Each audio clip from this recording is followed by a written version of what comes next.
1595 റേഞ്ചിൽ ഓർഗൻസയിൽ വരുന്ന സൽവാർ സെറ്റാണ് നമ്മൾ കാണുന്നത്. നമുക്കൊരു ഫംഗ്ഷൻ വെയർ ഒക്കെ ആയിട്ട് അഫോർഡബിൾ റേറ്റിൽ യൂസ് ചെയ്യാൻ പറ്റിയ നല്ല സൽവാർ സെറ്റാട്ടോ കൊണ്ടുവന്നേക്കുന്നത്. ഫസ്റ്റ് നമ്മൾ കാണുന്ന ഒണിയൻ പിങ്ക് ടോൺ ആണ്. പിന്നെ ഇതിൻ്റെ കളേഴ്സ് വന്നേക്കുന്നത് ലാവൻഡർ കളർ വരുന്നുണ്ട്, പിന്നെ നമുക്കൊരു ലൈറ്റ് ലാവൻഡർ വരുന്നുണ്ട്, ലാസ്റ്റ് വന്നേക്കുന്നത് ബ്ലൂ ഷെയ്ഡാണ്. അങ്ങനെ 4 പേസ്റ്റൽ ടോണിലേക്കാണ് ഈ സെറ്റ് വന്നേക്കുന്നത്. യോക്ക് പോർഷനിലേക്ക് നല്ലൊരു ഹാൻഡ് വർക്ക് കൊടുത്തിട്ടുണ്ട്. ദുപ്പട്ട വരുമ്പോഴത്തേക്ക് നമുക്ക് ഷിഫോൺ ദുപ്പട്ടയാണ് പെയർ ചെയ്തേക്കുന്നത്. ഇതാണ് ദുപ്പട്ടയുടെ പാറ്റേൺ വരുന്നത്. അത് ലൈൻസ് പാറ്റേൺ വന്നിട്ട് മൈന്യൂട്ടായിട്ടുള്ള സ്വീക്വൻസ് വർക്കും സൈഡിൽ 4 സൈഡിൽ ക്രോഷ്യയുടെ ലേസും വരുന്നുണ്ട്. ബോട്ടം നമുക്ക് പ്ലെയിൻ ആയിട്ടുള്ള സട്ടൻ സിൽക്കിൻ്റെ ബോട്ടമാണ് പെയർ ചെയ്തേക്കുന്നത്. അപ്പോൾ ഇത്രയും കളക്ഷൻ നമുക്ക് ഓരോന്നായിട്ട് കണ്ടു നോക്കാം.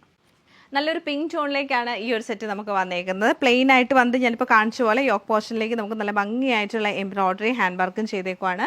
ദുപ്പട്ടയാണെങ്കിലും ഷിഫോൺ ദുപ്പട്ടയാണ് പെയർ ചെയ്തേക്കുന്നത്. പ്ലെയിൻ ആയിട്ടുള്ള സാൻഡൂൺ സിൽക്കിൻ്റെ ബോട്ടമാണ് ഇതിൻ്റെ കൂടെ പെയർ ചെയ്തേക്കുന്നത്. ഭംഗിയായിട്ടുള്ള ഡാർക്ക് ലാവൻഡർ ടോണിലാണ് ഈ സെറ്റ് നമുക്ക് വരുന്നത്.